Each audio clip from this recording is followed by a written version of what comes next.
E tá cada vez mais forte terapia, né? Eu acredito que eu acredito que as pessoas estão dispersando. É porque tinha preconceito antes. Minha mãe é psicóloga, né? Então eu já fiz... eu já fiz várias psicólogas, tá? Já fui várias vezes quando era mais jovem. Mas eu sei que as pessoas têm preconceito com isso porque elas falam assim, não, eu não sou doente da cabeça. É meio que associado a uma fragilidade você estar indo a um psicólogo. Né? Tipo... E na verdade é interessante isso, né? Porque a doença mental ela é vista como uma doença moral, certo? A gente precisou, de certa forma, expandir o conceito de doença mental, de sofrimento mental, para que as pessoas se entendessem dessa forma, né? Então, de certa maneira, antigamente não, hoje ainda, atualmente, se a pessoa tem uma doença mental, ou ela é fraca da cabeça... associa a fraqueza, normalmente, para mim, assim. Ou ela é endemoniada, ou ela é, sei lá, uma pessoa malvada, do mal, entendeu? Então, eu acho que existiu muito preconceito com as doenças mentais. Acontece que a gente está vivendo um momento onde esses aspectos que dizem respeito ao sofrimento mental, eles estão prevalecendo sobre outras necessidades, certo? Se você voltar 30 anos no passado, as nossas necessidades eram outras naquele momento, né? A gente alcançou muita coisa e a gente continua se sentindo mal, né? E aí a pessoa diz, pô, mas olha só, cara, eu estou com emprego, eu estou ganhando dinheiro, conquistei um monte de coisa, mas cara, estou mal, não consigo dormir, não consigo mais me sentir motivado, não consigo me conectar com as pessoas que são importantes para mim, não consigo organizar meu tempo, não consigo ter momentos de tranquilidade, não consigo baixar a minha ansiedade. E essa sintomatologia, cara, ela, de certa forma, ela se expandiu muito. E a gente começou também, a partir da internet, a ter mais informação sobre doença mental. Né? E aí, quando as pessoas começaram a ter mais informação sobre doença mental, as pessoas começaram a pensar, pô, mas eu acho que eu tenho isso. Virou até moda ter... TDAH. Tem um pessoal que TDAH. Tem um pessoal que fala muito disso, sabe, cara? Inclusive, algumas pessoas me perguntam sobre isso, assim, digo, você não acha que tá demais agora? Todo mundo tem TDAH, autismo. Não acho que tá demais, não, cara. Acho que tá bem adequado.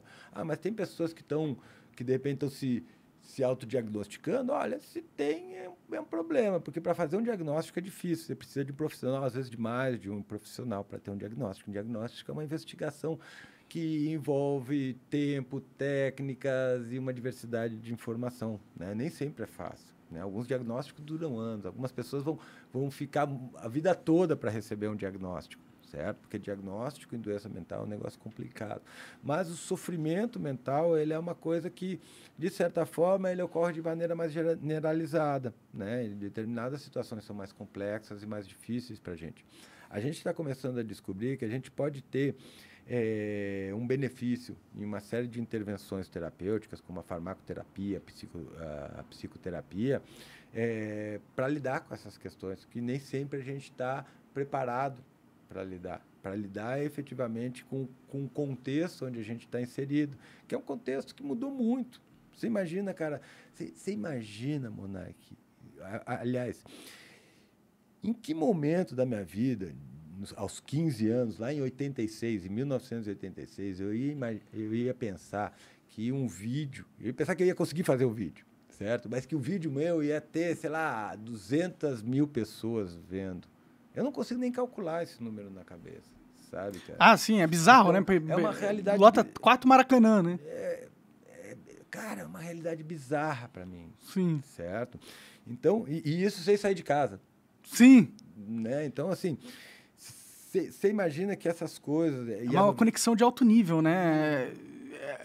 Se a gente pensar que a sociedade é um cérebro, agora os neurônios, eles jogam informação para milhares de outros neurônios mais facilmente, né? E aí, isso que você falou é legal, cara, porque eu vejo a sociedade também como um cérebro, como um sistema de processamento de informação, né? A gente é os neurôniozinhos aqui se conectando, criando um fluxo de informação. Tem uma coisa que é interessante, que eu estava falando com outras pessoas que que fazem podcast, que é essa coisa dos podcasts ter um nicho, né? Eles vão criando um nicho, às vezes naturalmente, sim, né, sim. cara? Traz o cara, e não é naturalmente. Traz o cara que falou sobre outro assunto, deu um monte de visualização, automaticamente você já começa a prestar atenção em gente que está falando sobre esse assunto em específico, é verdade. Certo? Então, você vê, o cara não está mais escolhendo, o cara do podcast. A audiência já está escolhendo por ele. É bom que seja assim. Sim.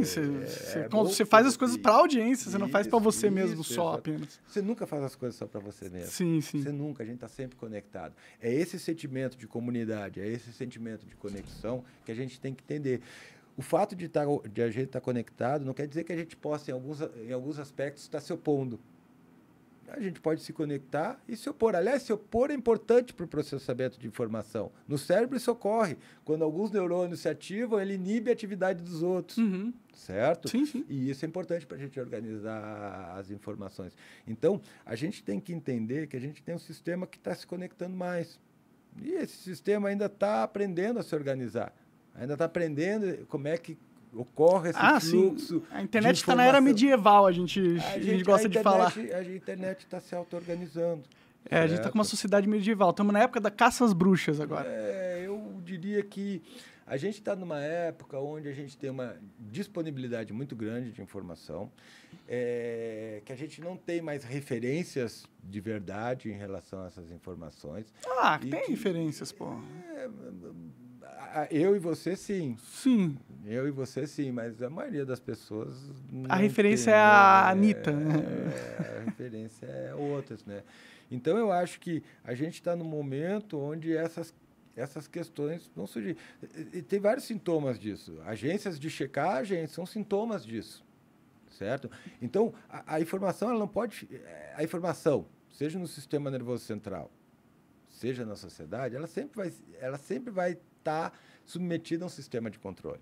Sim, a gente quer que esse sistema de controle seja o mais amplo possível. Democrático. Né? Que o tio Zezinho lá consiga ter acesso à informação de qualidade, que, de certa maneira, ajude ele a construir um conjunto...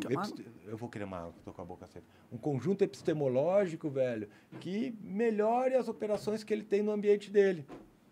Certo? Então, para mim, isso é importante. Por isso que eu te falo, quando a gente vem aqui, eu, Wesley, ou outra pessoa, falar sobre cérebro, falar sobre sono, falar sobre atividade física, a importância dela para a saúde mental, falar sobre como que, de certa forma, a gente constrói nossa realidade, tudo isso, para mim, é muito mais importante. Porque isso, cara, vai ajudar a pessoa que está lá deprimida e que está... ou a pessoa que não está conseguindo se organizar, não está... buscar elementos que possibilitem que ela se organize melhor, tenha um melhor desempenho nas relações afetivas. É um fortalecimento do indivíduo, né? A psicologia, ela nasceu como uma forma de controle do indivíduo, certo? E ela também é uma forma de controle do indivíduo quando ela abre esse espaço de fala, que é um espaço onde você tem, talvez, a verdadeira liberdade de expressão. Lá você pode falar o que você quiser. Certo? Sim. Lá você pode falar um absurdo, porque ele é permitido. E por que ele é permitido? Porque não é você que fala. E porque não vaza na internet, né? Porque não vaza na internet, não é você que fala. Sim. Certo? Como assim não é você que fala? Não é você que fala. É tuas crenças que falam. Mas se vazasse para a internet, eles não iam fazer essa diferenciação. Não, mas tudo bem. Mas é que quando você consegue ouvir tuas crenças falando... fica mais fácil de você entender como elas te controlam. Sim. Certo? E daí, quando você entende como as tuas crenças te controlam, você aumenta um pouquinho, assim, teu grau de liberdade. Mas é um pouquinho, quase infinito mesmo. Porque esse conhecimento, ele já vai passar a te controlar. Sim, você muda o grau de controle, né? Você muda os parâmetros do controle interno. O dispositivo de controle interno. A política é mais ou menos... A política externa é mais ou menos a mesma coisa. Pode crer. Você acaba de assistir um corte do Monarch Talks, agradeço demais, mas se você quiser ver o vídeo na íntegra e acompanhar ao vivo todas as transmissões, você tem que ir lá no rumble.com/monarch para não perder nada. Segue a gente lá.